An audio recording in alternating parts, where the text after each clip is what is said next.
આપણે અહીં કોઈ ખાસ વિશેષ જગ્યાએ બેઠા છે. સુરત એ ગુજરાતનું એક આર્થિક શહેર છે અને તે તાપી નદીના કિનારે વસેલું છે.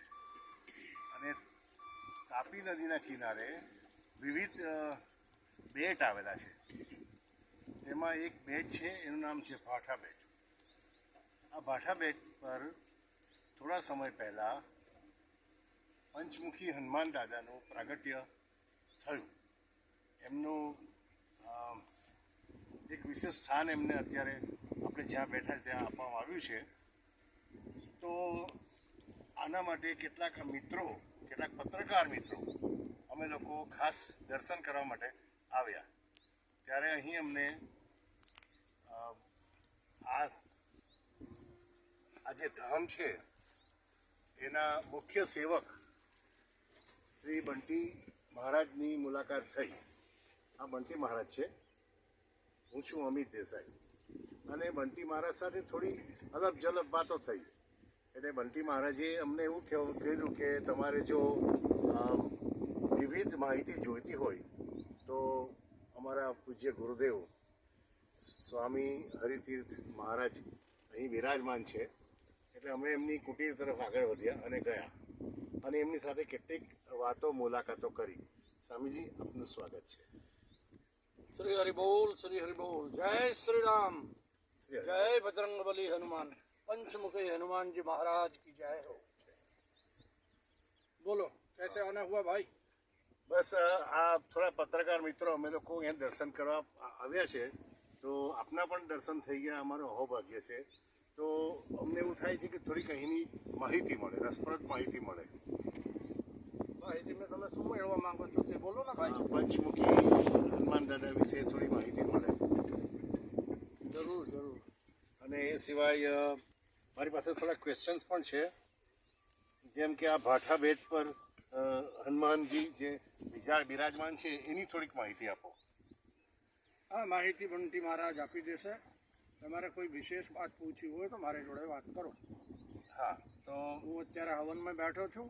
જી, તમે હવન પૈઠા છે ને વાતો કરવા માંડ્યા, એ મને ગમતું નથી. પણ છેલ્લે ચલો ઓકે, ઇટ્સ ઓલ રાઈટ, વાત કરો. શું પ્રશ્ન છે તમારા? હનુમાનજીના કેટલા જન્મ ઉત્સવ મનાવવામાં આવે છે? એ ભગવાન હનુમાનજીના જન્મ થયો જ નથી. હનુમાનજી તો પ્રગટ થયા છે. ભોળાનાથ ભગવાન મહાદેવ એના 11વા રુદ્ર સ્વરૂપે પ્રગટ થયા વિશેષ કારણથી. તમે જાણો છો, પરમ વૈષ્ણવ છે ભગવાન શિવ. એ સતત ધ્યાન કરે છે, સતત ધ્યાન મુદ્રામાં તમે જોયા હશે. એ કોનું ધ્યાન કરે છે? એ આપણા આદિદેવ, આરાધ્ય દેવ ભગવાન શ્રી રામનું ધ્યાન કરે છે. જ્યારે ભગવાન શ્રી રામ, લીલા પુરુષોત્તમ શ્રી રામ સદેહે આ લોક પર પ્રગટ થયા, ભગવાન શિવને એમની લીલાઓમાં ભાગીદાર થવા માટે ઈચ્છા થઈ અને એને હનુમાનજીના રૂપ ધારણ કર્યા. માતા અંજની હનુમાનજીની માતા બની, કેસરી એમના પિતા બન્યા. પવન પુત્ર કહેવામાં આવે છે હનુમાનજી. એનો પીછે રહસ્ય છે. એ કોઈ શરીરમાંથી ઉત્પન્ન થયેલા સામાન્ય માનવી તો છે નહીં. એમ જોવા જઈએ તો અંજની માતા અને કેસરી લાલ એ એના એવા માતા પિતા નથી કે જે દેહ સે ઉત્પન્ન થતા હોય. અલૌકિક લીલા છે. ખરેખર ભગવાન હનુમાનજીનું નામ બચપનનું મારુતિ છે, કારણ કે મારુતિ દેવના પુત્ર કહેવામાં આવે છે. તો અસલ નામ છે મારુતિ. હનુમાનના પાછળ રહસ્ય છે, થોડુંક વાર્તા છે. હનુમાનજી નાનો હતો, શક્તિના ઉર્જાના ધોધ હતા. એને લીલા કરવાની ઈચ્છા થઈ. કૂદકો મારીને સૂર્યદેવને મોઢામાં લઈ લીધા. જગતમાં અંધારા છવાઈ ગયા. બધા દેવોએ વિનંતી કરી, તમે વાર્તા તો સાંભળી જ છે. ઇન્દ્રદેવે વજ્રના પ્રહાર કર્યા. વજ્રના પ્રહાર એને જેને આપણે કહીએ તે ઠોડી પર લગ્યા, ત્યાં નિશાન થઈ ગયા. અને કહેવામાં આવે છે કે હનુમાનજી બેહોશ થઈ ગયા. હનુમાનજી કોઈ દિવસ બેહોશ થાય જ નહીં ભાઈ, એક લીલા હતી. ખેર, માની લઈએ કે હનુમાનજી મૂર્છિત થઈ ગયા. હનુમાનજી કોઈ દિવસ મૂર્છિત નહીં થાય, એ તો જગતને મૂર્છામાંથી ઉગારનાર દેવ છે ભાઈ. જી જી જી. તો એના ઠોડી પર જે નિશાન થયા વજ્રના, એટલે એને આપણે હનુમાન કહીએ. બીજા બજરંગબલી. બજરંગબલીના અર્થ આ થાય છે કે વજ્રને બી જે ખમી શકે ને વજ્રને બી એ સહન કરી શકે ને વજ્રથી બી જે કઠોર છે એ વજ્રાંગ છે. અને એ વજ્રાંગમાંથી થઈ ગયા બજરંગ, બજરંગબલી. એ બલના ધોધ છે, અતુલિત બલધામા છે, એટલે એને બજરંગબલી કહીએ.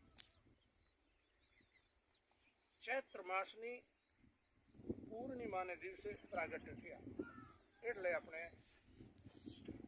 હનુમાનજીના જન્મ દિવસ તરીકે, પ્રાગટ્ય દિવસ તરીકે, જન્મોત્સવ તરીકે ઉજવણી કરીએ છીએ. એ અમારા આનંદના વિષય છે. પ્રભુ અમારા પ્રગટ થયા, એને અમે આપણે ઉત્સવ આનંદ રૂપમાં.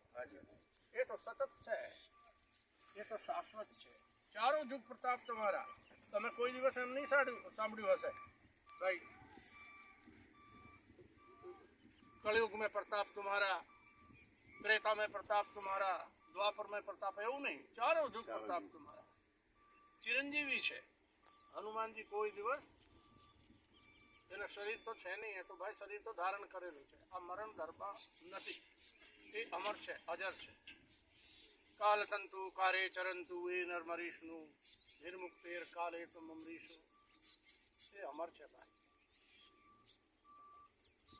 બીજું કઈ પૂછવું છે? જી બાબા, એક પ્રશ્ન બીજો છે કે હનુમાનજીના પંચમુખી દિવ્ય સ્વરૂપનું શું કારણ છે?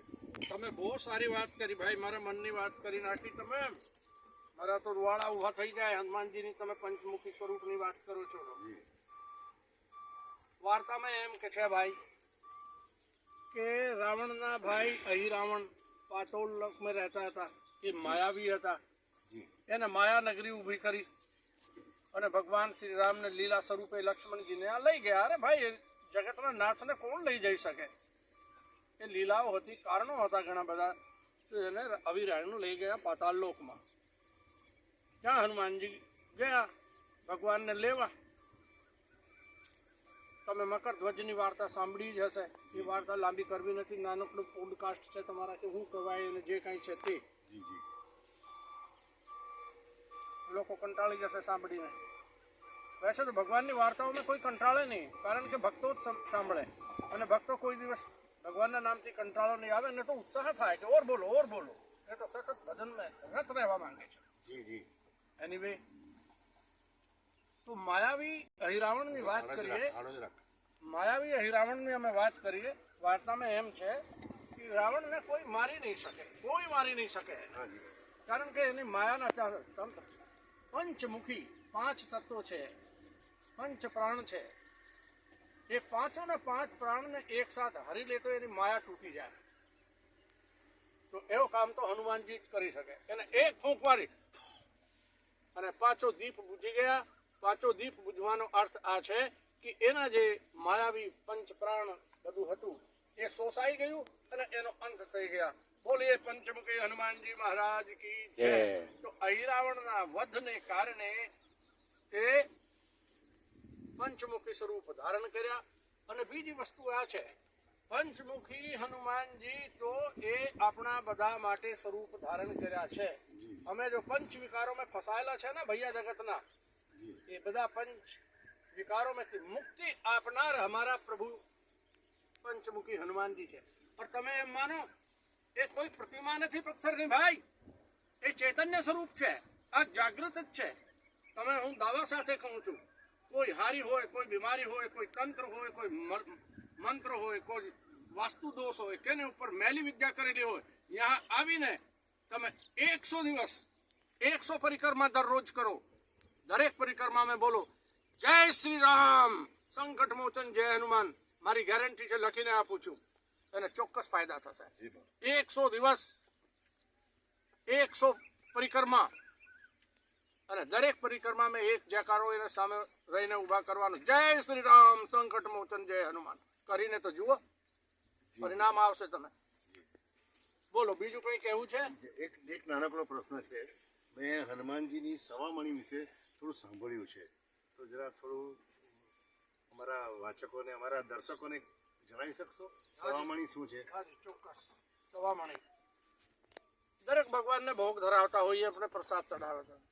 भक्तों में भाविकाओं में भक्तों में भाविकों में एक એવી માન્યતા છે કે ભગવાનને સવામણ ના પ્રસાદ ધરાવીએ.